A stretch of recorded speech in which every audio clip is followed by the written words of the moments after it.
Professor Harold Foster, what really causes AIDS? And I thought it was fascinating because it involves nutrition. Let me explain.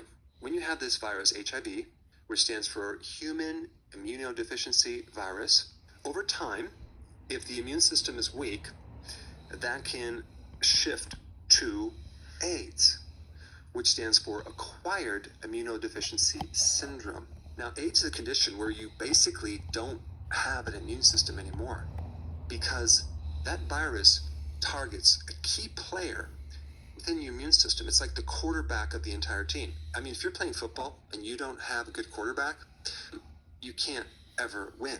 You can't even do a play. The quarterback is kind of an essential key player in this whole thing. Well, as far as your immune system, the T helper cell, it's called CD4, is that quarterback. Without that key player, the T helper cell, your immune system cannot coordinate with the other players and launch the attacks, the defense systems. It can't provide for any protection. And so this T helper cell is such a vital, essential player involved in your immune system. And without it, you'll have all sorts of pathogenic secondary infections, tumors, cancer that can result from not having that key player. And on top of that, the virus can then keep reproducing, and just forever. A lot of different viruses have very clever strategies for their survival, which is pretty bizarre because a virus technically is not alive. It's some genetic material wrapped in a sac that can only live off the host's energy and metabolism and machinery. So it's a big mystery whether it's alive or not. But the point is that HIV can encode for glutathione. It has the exact same gene that you have when you make glutathione. And so glutathione is the key antioxidant for all of your cells.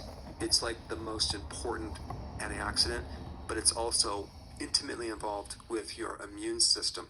And so this is what this virus does. It starts making glutathione, and in the process, it depletes your selenium and 3 other amino acids, and these are all building blocks to make glutathione.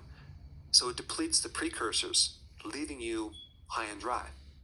Now, this is really important to know because if you can just supply these 3 amino acids and selenium, you can hopefully build up your glutathione and prevent the transition from the HIV virus to the full-blown AIDS syndrome.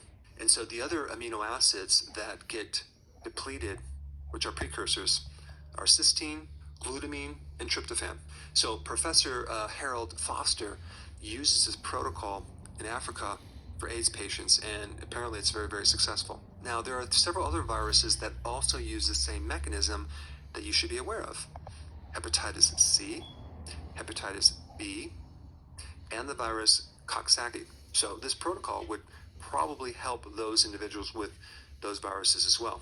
I mean, even the co-discoverer of HIV, he said this: AIDS is characterized as this persistent oxidative stress imbalance, as well as the glutathione deficiency. Now, glutathione has everything to do with getting rid of free radical damage and lowering this oxidative stress in the body.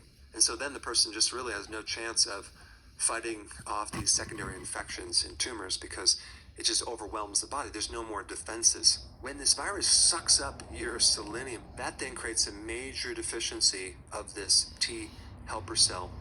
And then a lowered T helper cell will directly decrease selenium, and then the decreased selenium decreases the T helper cell. So it's a never-ending downward spiral. So this is the protocol that I would take if I had AIDS, okay? In addition to doing other things. Number 1, I would take 400 micrograms of selenium, which is double what the high end should be. I would also take the 3 amino acids, cysteine, glutamine, and tryptophan. So those are the 4 natural remedies that this professor recommends, but I would add one more thing. I would add something called NAC. NAC can double glutathione. So I would add that just to put the icing on the cake. But for those out there that have HIV, I think it's important to have this as a deeper understanding of something that you could try. I mean, you have nothing to lose. And unfortunately, when you're searching for remedies It's very difficult to find natural remedies that literally have no toxicity. But selenium does a lot more than just act as a precursor for glutathione.